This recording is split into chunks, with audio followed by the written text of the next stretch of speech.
Years ago, I'm at a dealer meeting and some dealers came to me and said, Don, you're powerful, you're strong. I said, what's your point, guys? You've got to stop this thing called the internet. It's going to kill our business. Honest to God, true story. Wow. Thank God for the internet.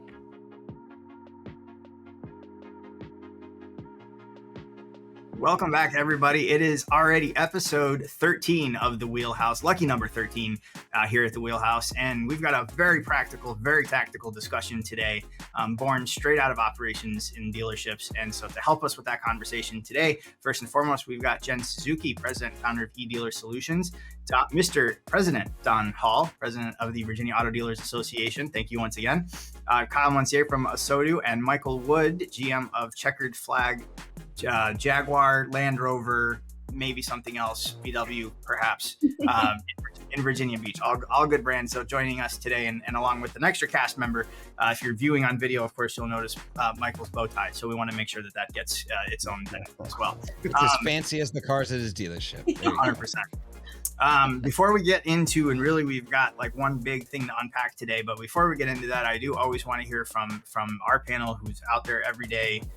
Tell me what it is. What are you guys looking at that's coming at us within the next 60 days? So it'll carry us out through the end of this year and the very beginning of next. What are those first things that are coming at us hot and heavy? And Don, if we want to go ahead and start with you, and 30 seconds on the clock, it's all yours. Sure, real quick. Amazon, Hyundai, Amazon, and many others to come. Is it good? Is it great? Is it a problem? I'm very concerned to make sure that the industry does well if Amazon is going to be our partner. All right. Nice and concise. Love that. All right. And we'll go like Hollywood Squares, one down. Michael Wood, 30 seconds on the clock for you. Yeah, I'm just looking at the experience that we're giving in the fixed operations department. You know, there's been a steady increase when it comes to door rates across the board, but has there been a commensurate increase when it comes to the experience that we're delivering to the guest? I venture to say that by and large, there hasn't been, and that needs to be a focal point for my team, at least in the next 60 days for sure. If you were on the pilot episode of ASOTU, we actually were, the first thing we talked about was about why it's going to take forever to get your car repaired. And then what does that mean for in dealership operations? Moving up to you, Jen, now freshly off of a mountain after shredding all that powder. That's right. 30 seconds on the clock for you. Yeah, for me going into the new year, I'm very focused on first impressions. I think first impressions is something for both fixed and variable.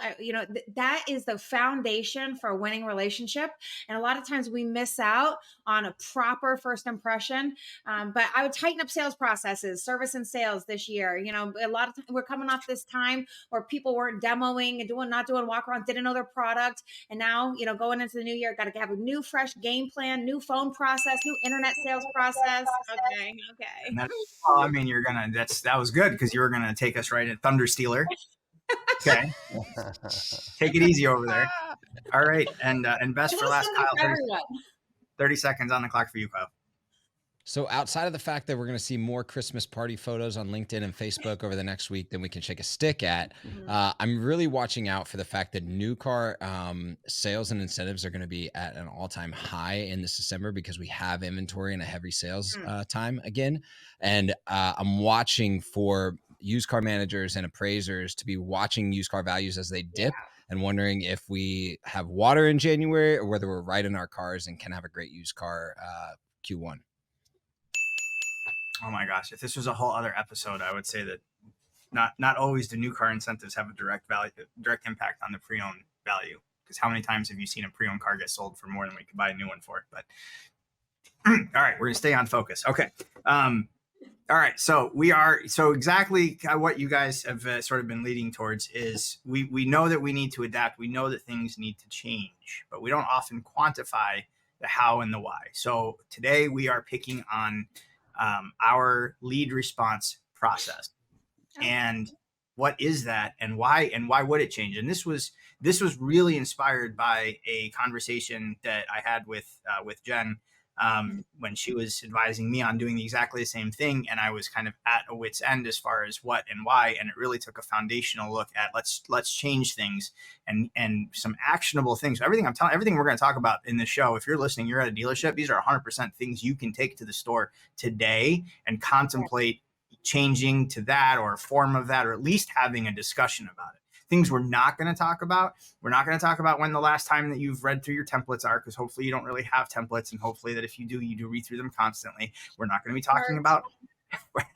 talking about, should you do video? Because like I said, I've been doing video for 8 years, and I'm assuming that if you're here that you are doing videos for your clients. We're just going to talk about what that video should be. So it's a few things that we're just not going to be, this isn't exactly the 101 class. It's not the 201 class where I don't know what comes in between that, but something like that. So first of all, and this question always used to irk me but now I think it's relevant, right?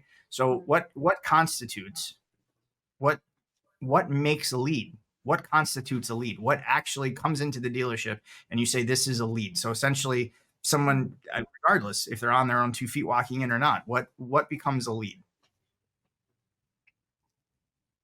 And is that something that just comes to you through your own website, partner website?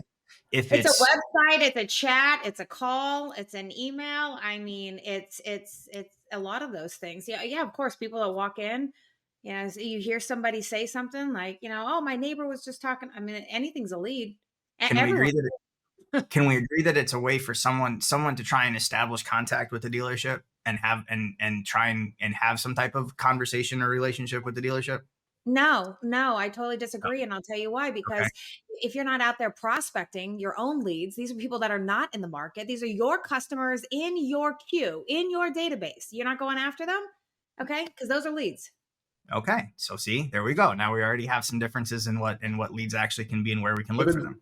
Well, sometimes we have to take into consideration the manufacturer in which we're working with as well.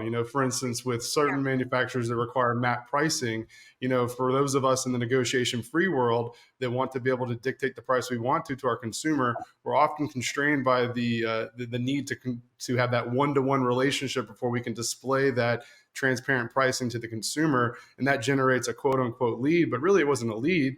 It was somebody that was trying to shop on their couch and try to figure out how much is this car going to be? How much is this payment going to be? And it generates a lead, and we treat it the same as the ones that Jennifer was just speaking to. A lead is a frustrated customer in the service drive who's going to have to pay a large bill, who says maybe it's time to trade. That's a lead to me. Yes. Okay. Yeah, I guess it depends on what you want to measure. Like all of these I would call opportunities.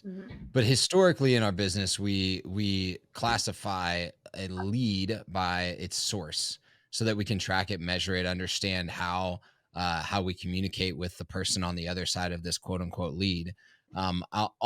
Every person walking around is an opportunity. It's whether or not we want to track an opportunity to its source, to a completion, right? And that sound, by the way, means that Nathan's running over you with the 10 speed. But perfect. I asked that question specifically so we see that there are other ways that we do get leads. Hopefully, we're doing those things. But today we're going to focus specifically on the type of a lead that comes to us via this thing called the internet that apparently isn't going. It's going to make it. The thing's going to make it. It's going somewhere. Yeah. And I don't know what Dull Pineapple had to do with it, but I mean, thank you to them for helping us make sure that we have an internet today. Let me squeeze one more in here. I got to say one thing about the internet. Years ago, I'm at a dealer meeting and some dealers came to me and said, Don, you're powerful, you're strong. I said, what's your point, guys? You've got to stop this thing called the internet. It's going to kill our business. Honest to God, true story. Wow. Thank God for the internet. Yes, I agree. That should be the first page. And whenever you're ready to write a memoir, I don't think it's anytime soon, but that's got to be the first page. I just want to squeeze in one more thing because, frankly, we're all here to support dealers and we're supporting the industry. And when I see an opportunity, I always want to put it out there. And one of the things that I've been really, really pressing is and something that people forgot about as a lead, an opportunity, if you will. It's that, a lot of people in the last 3 years, they settled on cars that they couldn't get. They switched brands. These are people that contacted your store that we should go back after because we don't know if they're happy in that car that they bought. But frankly, those are opportunities for us to go, bring the people back to our brand. Yeah. Okay. I'm going to give you 150 points for that, but I'm going to take away 47 of them because it was just not like, yes, but hang on a minute. Like we're getting there. Right? The hair toss is Jen's mic drop, in case anybody hadn't noticed that. But yeah, no, 100%. So that falls into the like what type of follow-up, and that's a reason, for example, why there should be follow-up past a certain point. So that makes more sense to me. And I'm not trying to jump around topics here, but you made me. That makes more sense to me than when they just say, like, you know, you call them until they call in and complain and say, don't call them anymore, or the buy or die. Like, you know, those are all like super, you know what I mean? If Rambo was even more tone deaf and selling cars, that would all make sense. But it not the case. And so, and what Jen's saying does make sense. It's right. Like, we've had people for the last 3 years that may not have bought the car that they wanted to buy. And although, yes, there could be some challenges in what they bought it for, or what a financial situation could be, at least those are people that have an opportunity now to get what they really want. And have they done that? Or did the temporary solution just become a permanent one? Okay.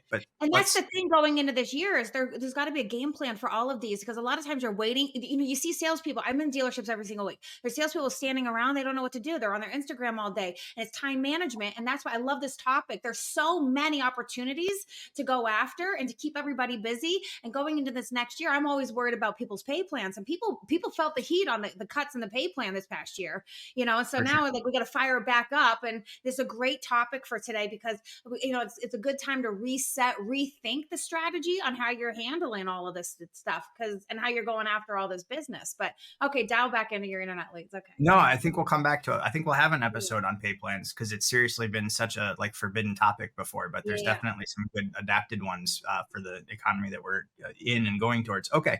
The different types, we're talking specifically about internet leads, the different types of internet leads that we get. It may not be as many as we've had in the past with as many different lead providers, but they're definitely, for example, like, is the lead process the one and done? Is there one lead process that you have no matter where the lead came from?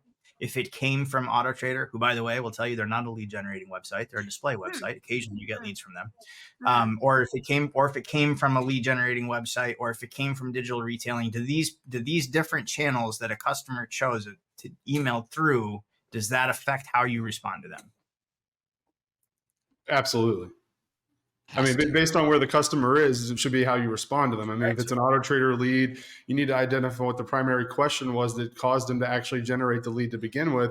And you better daggone make sure that in that initial response that you are answering that question and making sure that it's going the way you want. Yeah, I mean, obviously, yes, always look for the question to answer, right? But okay, so AutoTrader, we might say that's, you know, inventory availability in where we go from there. But if it's a, you know, so let me ask a more direct question. How do you handle a digital retailing lead that comes in?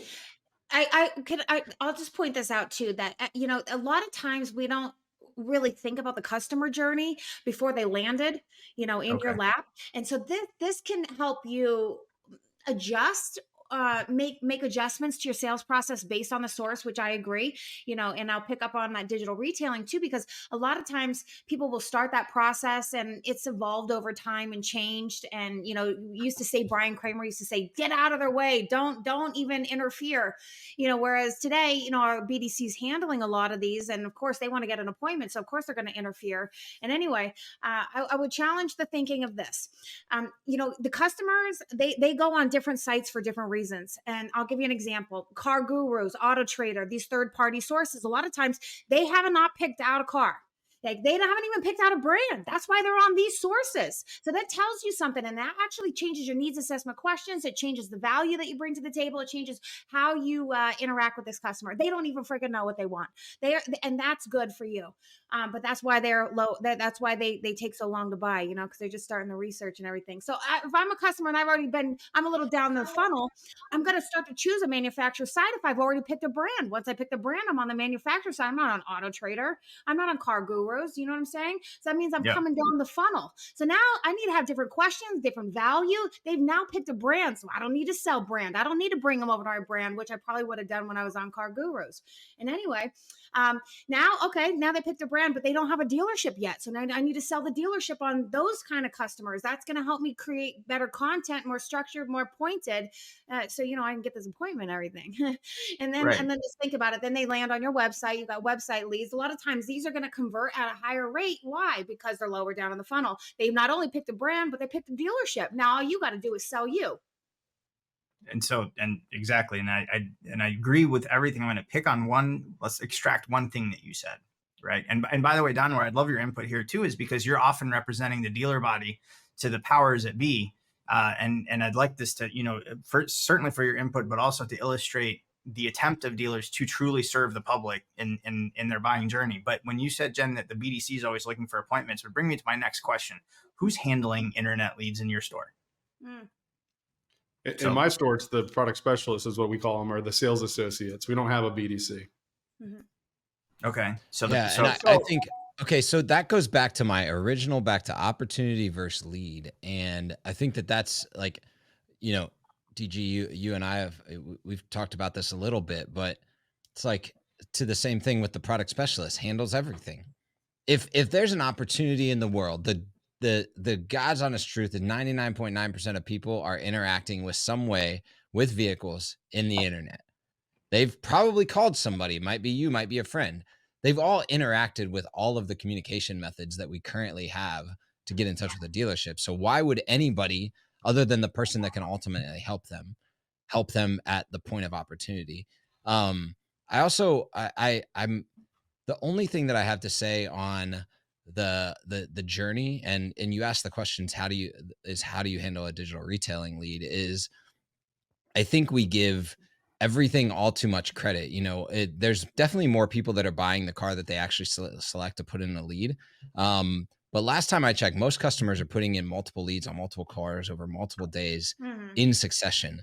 Like they have not chosen a car. Right. They've chosen a potential car that might work if everything else lands correctly.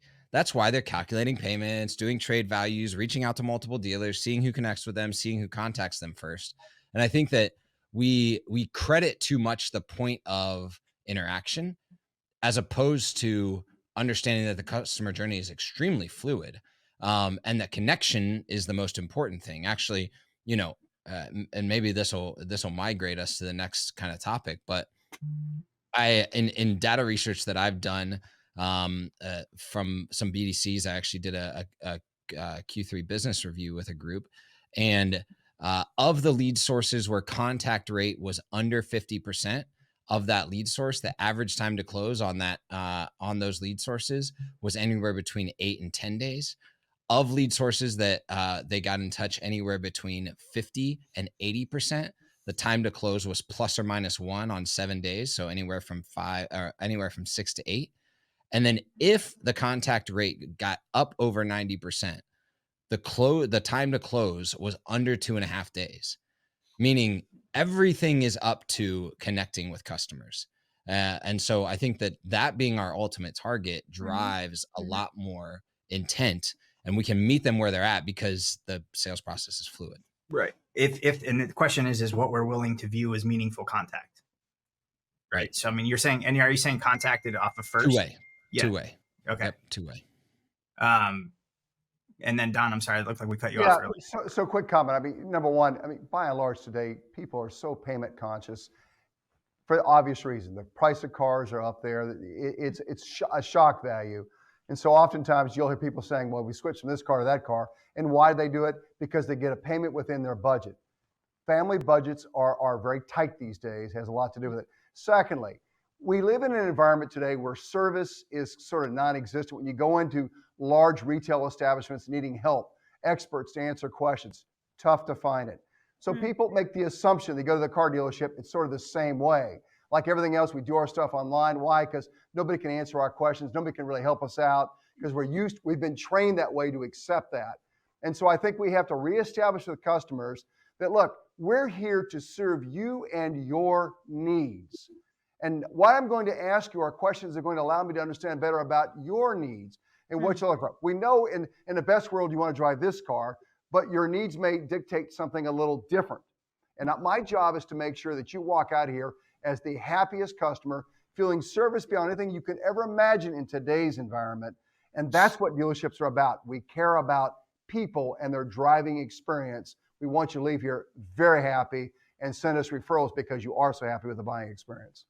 Yeah, I mean, I personally love it when I see the customer has multiple leads on different vehicles because I think there's a lot of gold in that. What changed? Was there a change in the value of the vehicle that we're looking at? And that lets me know that there's whether it's a pricing issue or whatever it is, a budget issue for the consumer, Or is there commonality amongst the common features of the vehicle that lets me understand what is really driving the why behind that trend, that idea to transact into a new vehicle? What is it that's making you want this new car, and what is it that's making you go from car A that you submitted on to car B? Is it a lower price point? All right, well, that lets me know that you're a little bit more price conscious, and I should be aware of that when I'm working with you. I think we have to put ourselves in the customer's shoes. We get a little jaded because we're in the business. We all get it. We understand the game. We've been doing it for years. We get that. Put ourselves in their shoes, how they feel. And I think in doing so, we've come across so much better. It's a much better buying and selling experience because you understand from their vantage point how they're feeling rather than what I have to tell you in order to make a sale today. So back to the original question, and these are all valid points. Michael, you said you don't have a BDC, but you basically have someone else who's answering. I don't care. In that case, it's a title to me in that case, right? So it's like you don't have a BDC that's answering the lead. You have a product specialist that's answering the lead. All right.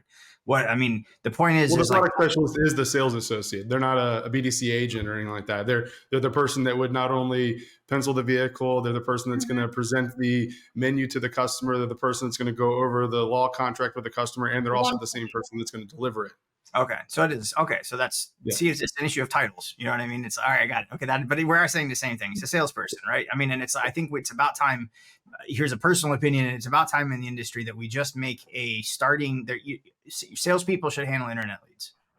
Right. And if you have a salesperson that doesn't want internet leads, fine. If you have a salesperson whose metrics show that they're not doing what you're asking, they're not following the process, then no different than anything else. Then a service advisor or finance manager who doesn't follow the process, they don't get internet leads.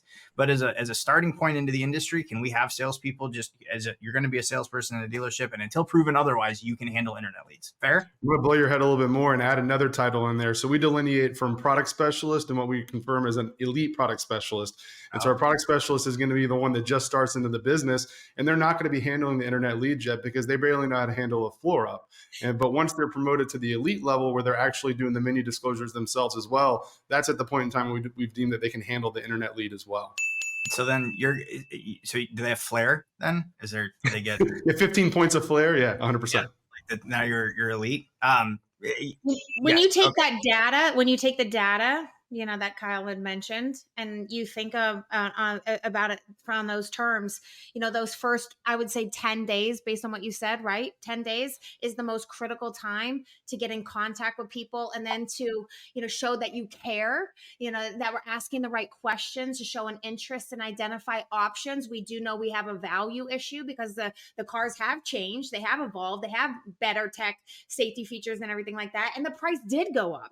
And so you've got all of these factors that are in, are out there that, we kind of have to bring together. But, I think, salespeople handling the internet leads after jump, that makes all the sense. They're the one, just to your point, you want an elite, somebody who knows the product, can answer the questions, being there and trying to really get after these people in that hot, time frame. And then after that, I always suggest get AI in there, to do all the heavy lifting to the people that are not in market buyers. And that's a pretty big process change because a lot of times we have our human capital, the people that we love the most, the people that are working the hardest. To electrocute you just gently to get you off of topics. Like just a gentle electric pulse so that you don't. You're right. I get it. The Jen Suzuki version of the show would take 3.5 minutes at the rate that you talk. I get it. And you're right. And you're right on everything that you're saying. And look, we've been talking for 22 minutes, and it's like, you see how contentious we are. We haven't even gotten to really what happens when you get the lead. Right. So free your BDCs to do other things, free your BDCs to do all those aspirational things that we talk about, but don't actually happen 100% of the time. Right. Like free your BDC to talk to people in service, free your BDC to work Mastermind or whatever equity mining tool. We don't endorse any of them, blah, blah, blah, that you use. Right. And it's like free them to do those things that your sales team doesn't always do 100%, but your sales team can talk to and should be talking to your internet leads. And I think that's a good point on AI. I think AI plays a big role here. AI chase. But right now, the way AI is set up is AI will be the first to talk to your clients. And then if they're real, quote unquote, then AI will stop. And then a real human. Well, you know why? Talk to them. You know why? Because as an industry, we don't care. Like go mystery shop 60 different dealers right now and go find 50 of them. Take 8 hours to talk to you. If they even call you, which is so crazy. Right. It's our fault. Like that's why we've let it in. Right. But That's why the best case scenario is that someone's on the phone. Because the salespeople couldn't even call them. And how much of that is predicated on the sales associates being hired post COVID and not having to actually sell? They were essentially order takers during COVID period. Oh, you've got the red Jetta? All right, I'll take it.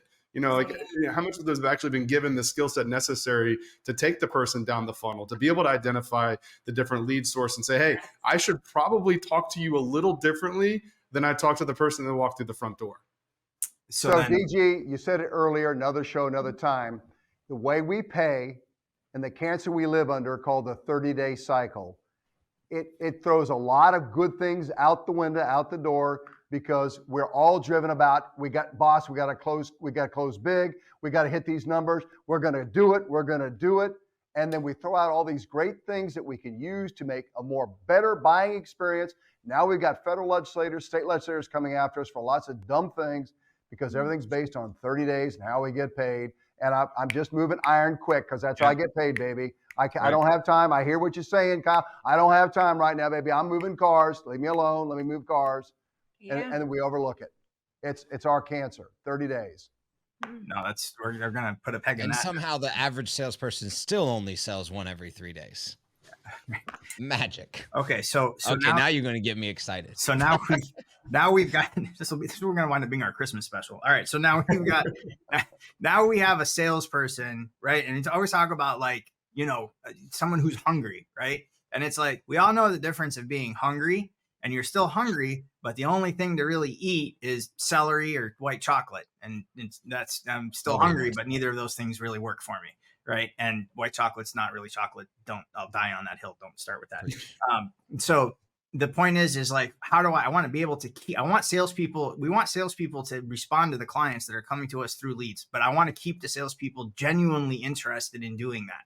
Right. Because here's what can happen is you can quite literally wipe out the conversation of what's being said in follow-up. You can wipe out the conversation of, I didn't know what to say or what template to use if you're still using them or whatever. You can wipe all that out. If you have salespeople by nature want to talk to people, if you have an interested party talking to your interested party, hopefully that's your salesperson, right?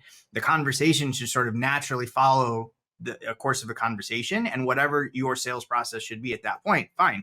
But I'm saying, like, as far as reaching out to clients, I don't really want AI to start. I'd like AI to pick up, right, when I have someone who's not responding. And I don't want to mark that. And then the other question that I hear a lot is like, when do you mark a client lost? And some people are like, never. And, they last forever. And it's like, well, the Roman Empire has a few things to say about that. But why would you continue to waste your in-store human capital on someone who's not responding when there is a machine that can do that? But what I'm saying, hang on a second. So the first day that a lead comes in, and Kyle, good point, but assuming we're a dealership that actually gets back to you within that first business day, right? There we go. Yeah. What happens? What should the client have in front of them by the end of that? What has the dealership delivered to that client by the end of the first business day? To the client? Yeah. Like, what have you responded? How have you responded? What have you sent? What have you given to the client in that first business, with the first hour, the first, whatever. I mean, but at the end of that day, what do we say the client has? So they probably have a video from us, right? And one of the things that I was doing that I thought was right, of course, is like our sales team was filming, a 90-second walk around of the car, right? And then Jen told me that I was basically like a barely evolved form of a caveman. What should it be? What should be in that? What's better than just a 90-second walk around? What's better than that to be in the video? We like to talk about our unique selling proposition personally. I mean, we think that it's a benefit to us in the marketplace when we're the only negotiation-free dealership and where our product specialists are not paid on commission, and we offer a 3-day no questions asked money back guarantee. We think that when we know that there's 3 to 4 Volkswagen dealerships in Hampton Roads, I want the consumer who may never shop here before to know that there is a different way to buy a car, and get that information out to them immediately in that first video. We do a 30-second video where we introduce ourselves, we make sure we answer the primary question the customer has, and we drop some little tidbits about the unique selling proposition so that we can get that fun E-word engagement where they're responding back and forth so that we can have a conversation and really get to the why that's driving the decision. Jen, walk me. Yeah, I mean, I agree. And then Jen, walk me through what that first day or those first 2 days should look like as far as our response process. Like, what makes Yeah, more sense? I like the video straight away. I think people they miss the mark when they try to do a video walk around. As we mentioned, a lot of times people are on the wrong car. In a lot of dealerships, we switch cars all the time because they might want that car, but then when it comes down to money, the prices went up. Anyway, I'm not going to get them all excited on this car that they can't buy. I want them excited on me, what I'm going to do for you, what I bring to the table. I want you to know me because the cars might going to change, but I don't want you choosing a different person. So for me, I'd like to put a face with a name, and I would like to do the get them to like on the phone. That's really where our salespeople are going to thrive in connecting with people, not necessarily a text thread, And so for me, the video is a great idea. It replaces emails. I hate emails. I think there's too many templates and they're not a good representation of the store, but I would look to personalize something with a very special personalized subject line, a first sentence subject, a call to action. It's 5 sentences. You're not scrolling. I'm still going to send the email. I hate that thing. But yeah, I mean, I'm going to send him a text. And so I'm going to call again on the second day, on the first day. So I got 2 phone calls in, I got a video. I'm hitting up all avenues of connection because I'm trying to meet the data expectations too. And I don't know who's who. And anyways, on the second day, I'm going to come in, I'm going to hit up all of those again. Third day, I'm again leveraging the data and saying that, hey, we do have a lot of people that are going to buy in the first, few days that have submitted a lead. So I don't know who you are, but I can tell you this, if you don't start responding back to me at 3 days, for me, some people would go longer. And I think, Kyle's information also says maybe I should go a little longer, noted. But I'm like, you know what? Forget you. You're not in market. Okay, next. I want to hammer. I'd rather go after people that I know are interested in speaking, and I've done everything that I can do and to initiate that engagement. After a while, I'm not going to burn my people out. I'm not, especially people I'm training, your crew, your staff, your front line. I mean, this is a tough job. And anyways, I don't want to chase ghosts. Yeah, you're going to wind up being like the patron saint of salespeople everywhere, right? I'm gonna bounce. I don't want to have to follow up with someone who's not talking to me after 3 days that the earth rotated around the sun 3 times and you still haven't even sent me a K. Then how do I keep you fresh and engaged and giving the best sense from the dealership and the best sense from you, so you're really giving off the best impression to that client? And I agree. So yeah, I mean, okay, so here's I'll give you my quick on the first 3 days day. Too soon? Is 3 days too soon to cut you off as a client? Yeah. I mean, I think we should be in that at least 5 to 7 initial days, and I think that we could potentially do that by channel of interest, right? Where a lower funnel channel like your website, you could cut it off actually sooner because you typically see a high contact rate. Mm-hmm. And for those that have a lower contact rate and need a little bit more long tail because they just got blown up by 5 dealers because they all hit 5 cars at a time on Auto Trader, they're overwhelmed. The last one there typically wins. So day one, there's a few things that have to be in place. One, if you place a call and someone doesn't answer, voicemails don't win, but an immediate text after validates that this is a real human on the other side. As long as those phone numbers match up, then you start to win. The next thing that should happen is an email with more detailed information if those 2 didn't come through. If that email contains clear contact information where a phone can recognize that contact info, where it says name, title, place you work at, the email associated with the email in the written line, right, with that the email came from, and the phone number that you just called and texted from, now I get further validation that that information is a real human on the other side. And so now contact rates actually go up those first 3 days. So you have to validate information across contact methods so that customers perceive real value from the person that they're interacting with. And if that happens, you get super high contact ratios. The goal of the last tail of that conversation, the email, if it does have to happen, is to find out the time and method that's most appropriate for that customer. So what method is the best one to reach you out at and what time of day? You're going to either find that out from a response via the email or how someone picks up a response to those other things. You then record that in the CRM and then follow time and method outreach from then on until you move that customer closest to real-time interaction with you. DJ, if I can make one quick comment. Yeah, I loved what Kyle said a lot. To me, the customer can perceive you being desperate as a salesperson, trying to make a sale, trying to close a deal. Why am I trying to? End of the month, I get paid commission. I'm not making what I need to make. I'm in a hurry. The issue is to have a lot of leads in your pipeline. You're constantly working, so you can take 7 days when you know I'm a legitimate person.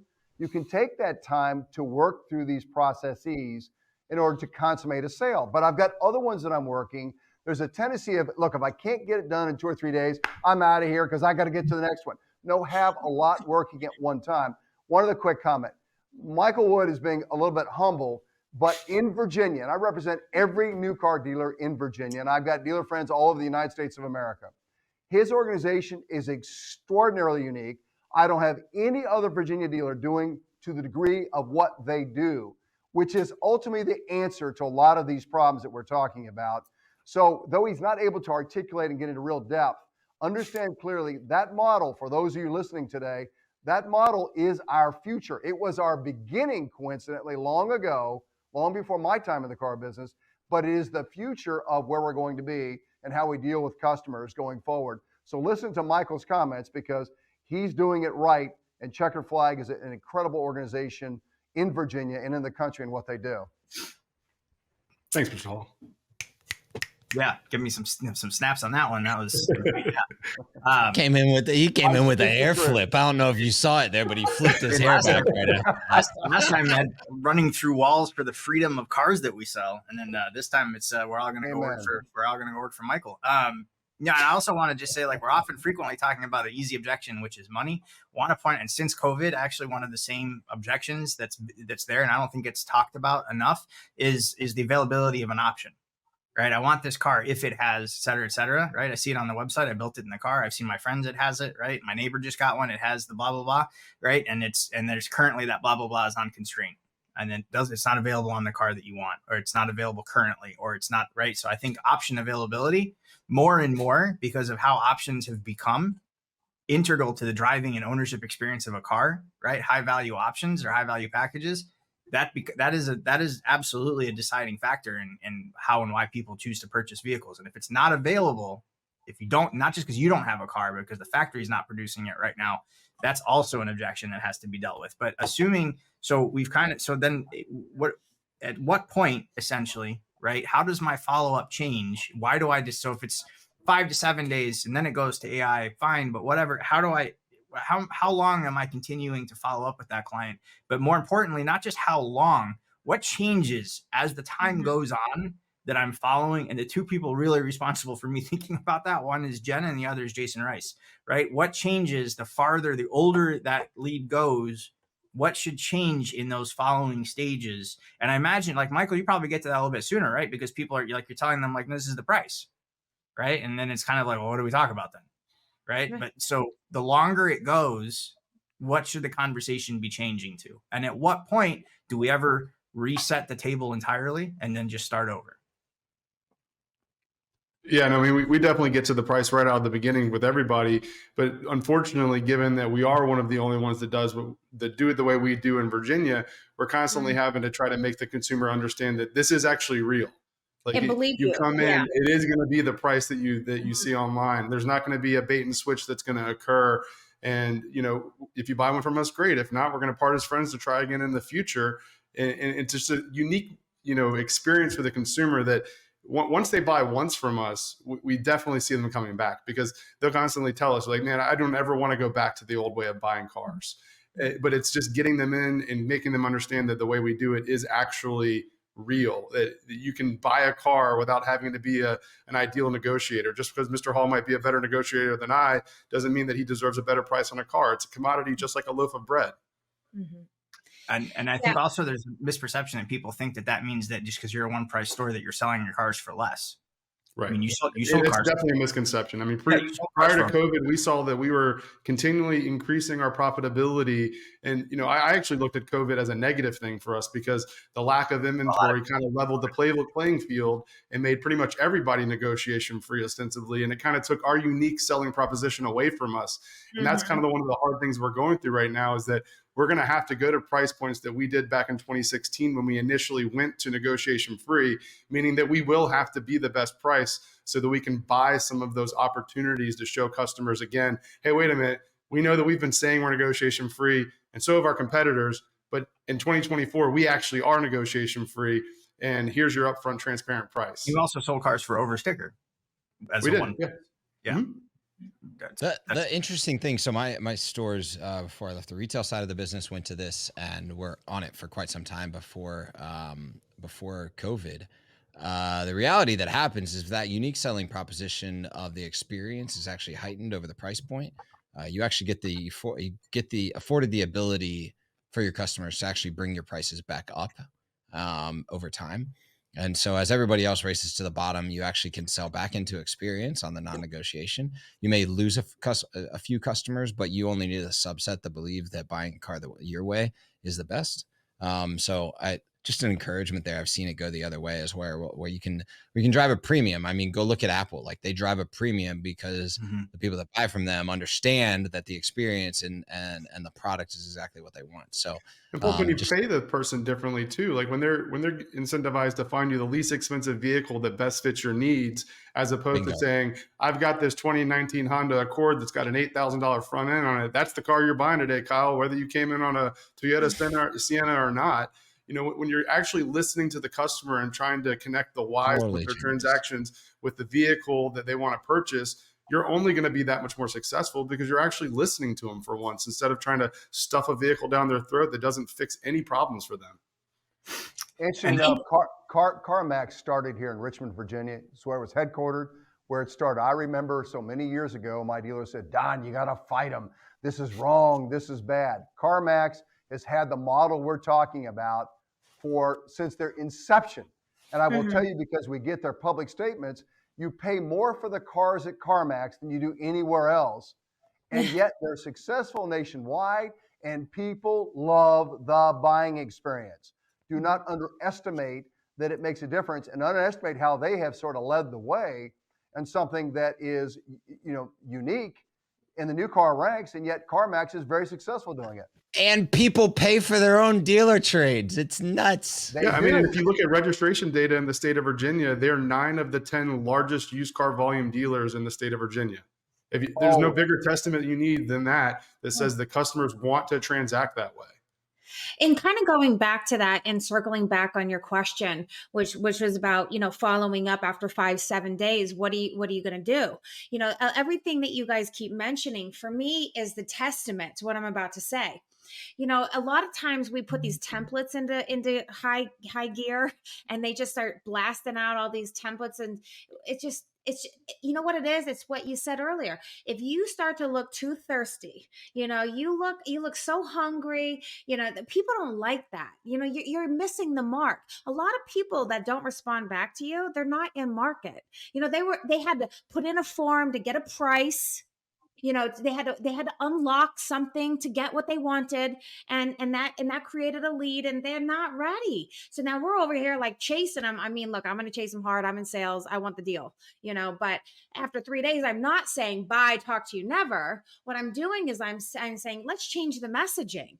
So, and this would be, I think this is a change of thought process, but everything that you stand for, you're one point of person, the experience that you speak of, the things that make up this multi-million-dollar brand, this business that's been invested in the community for so long. There's so many great things that dealers do for their employees and for their community. And these are the things that we really should bring on the forefront, because if you're not an in-market buyer, soon you are. You will be soon. But if I keep chasing you with hungry ass messages and I look like a stalker on top of it, they're gonna ghost you. You're getting blocked. I mean, I'm going to block you too. That's aggressive. But if I have different messaging where I'm like, hey, look, this is the things that we just added a completely remote service center because we weren't able to handle a lot of our service requests. So we put in 45, this is my customer right now. He just told me this 2 days ago. We're ready to go. I have 45 new bays, 45 new technicians that we just got from our local technical college. Tell people what you're doing to improve the customer experience. Talk about your sales process. Talk about remote options. Talk about the things that people want to hear that really lead to the thought of, when I am ready to buy, damn, I'm going to Kyle. Kyle, that's the store. That's the shop. That's the people. That's the team. That's the place I want to go. Get them pumped. And at some point that messaging can just change, right? To just be like, let's just reset the table. If you haven't purchased a car yet, you're probably in the market for something different. You maybe went out of the market, you came back into the market.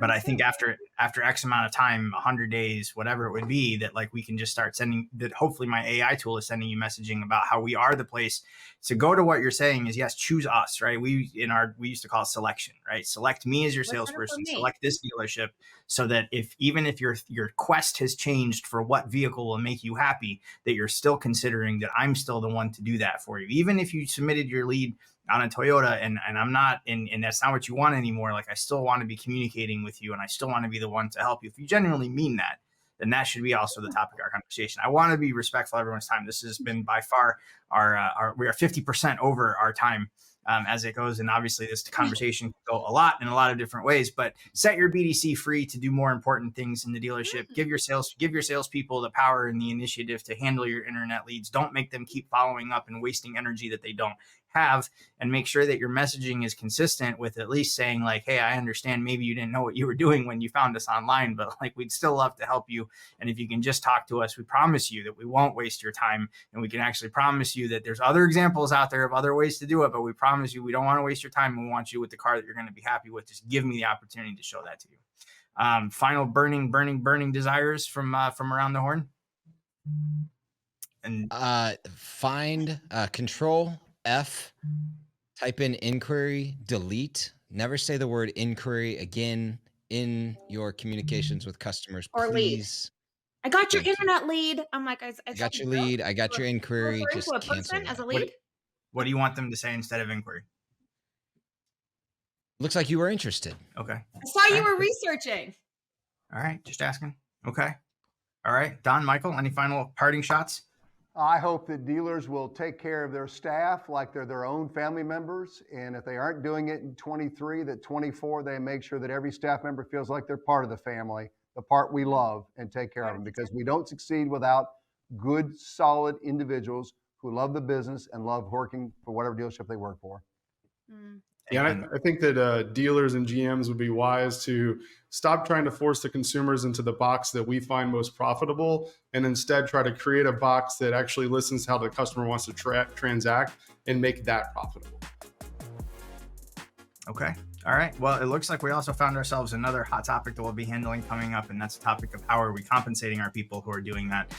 But thank you all so much for joining us, and I appreciate everyone that spends a little bit extra time with us today. Hopefully it was worth it. Hopefully there was at least one thing from here that you heard that you can take and be actionable at your store today. And if not, definitely let us know in the comments. I appreciate that. We'll see everybody back here in just another couple of weeks for episode number 14 of the Wheelhouse. Thanks again, everybody. Have a good one.